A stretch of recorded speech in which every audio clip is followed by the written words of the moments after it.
എല്ലാവർക്കും പ്രൊമോ റിവ്യൂയിലേക്ക് സ്വാഗതം. ഈ റിവ്യൂ ഇഷ്ടപ്പെടുവാണെങ്കിൽ ഒന്ന് ലൈക്ക് ചെയ്തും സബ്സ്ക്രൈബ് ചെയ്തും സപ്പോർട്ട് ചെയ്യണേ. അപ്പം നവ്യനെ ഇന്ന് വീട്ടിലോട്ട് കൂട്ടിക്കൊണ്ട് വരുന്നതുകൊണ്ട് തന്നെ നവ്യയ്ക്ക് ഇടാനായിട്ട് കുറച്ച് സ്വർണ്ണമൊക്കെ അബിയുടെ കൊടുക്കുന്നുണ്ട് മുത്തശ്ശി. എന്നിട്ട് പറയും, നയനേക്കാളും സ്വർണ്ണത്തിനോട് ഒരുപാട് ഇഷ്ടമുള്ളത് നവ്യയ്ക്കാണ്, അതുകൊണ്ട് നീ ഇതെല്ലാം കൊണ്ട് നവ്യയ്ക്ക് കൊടുക്കണം എന്ന് പറഞ്ഞാണ് സ്വർണ്ണം മുത്തശ്ശി അബിയുടെ കൈ കൊടുക്കുന്നത്. അന്നേരം അബി ഇതുമായിട്ട് ജലജയുടെ അടുത്തോട്ട് ഇരുന്നെങ്കിൽ ജലജ ചോദിക്കുന്നുണ്ട്, എന്തിനാണ് ഇതൊക്കെ അവൾക്ക് കൊടുക്കുന്നത്, ഇതിൽ രണ്ടൂന്നാണ് എനിക്ക് താടാ എന്ന് പറഞ്ഞ് അബിയോട് സ്വർണം ചോദിക്കുന്ന ജലജയെ കാണിക്കുന്നുണ്ട്. പിന്നെ ഗോവിന്ദനെ കാണിക്കുന്നത്. എല്ലാവരും നവ്യെ കൂട്ടിക്കൊണ്ട് വരാൻ വേണ്ടി അങ്ങോട്ട് ചെന്നതാട്ടോ. അന്നേരം ഗോവിന്ദൻ അവരോടൊക്കെ ആയിട്ട് പറയുവാണ്, അവിടുത്തെ മൂത്ത കൊച്ചുമോൻ ആദർശില്ലേ, ആ ആദർശിന് ഒരു കുഞ്ഞുണ്ടാകാനും അതിനെ ലാളിക്കാനും ഒക്കെ എല്ലാവരും ആഗ്രഹിക്കുന്നുണ്ടാവുമെന്ന്.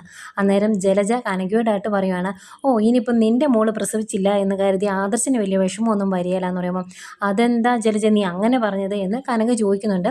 എന്നിട്ട് ഇതെല്ലാം കൂടെ കൂട്ടി വായിക്കുമ്പം കനകയ്ക്കൊരു സംശയം. അതുകൊണ്ട് കനക നവ്യോടായിട്ട് പറയുന്നുണ്ട്, ആദർശമോനും നയനും തമ്മിൽ എന്തൊക്കെയോ പ്രശ്നമുണ്ടെന്നാണ് തോന്നുന്നത്, അവരുടെയൊക്കെ സംസാരത്തിൽ നിന്ന് എനിക്ക് അങ്ങനെയാണ് തോന്നിയത് എന്ന് കനക നവ്യോട് പറയുന്നുണ്ട്. പിന്നീട് ആകെ ടെൻഷനോടെ അനന്തപുരിയിൽ നിൽക്കുന്ന നയനയും കാണിക്കുന്നുണ്ട്. ഇതൊക്കെയായിരുന്നു പ്രമോ വിശേഷങ്ങൾ.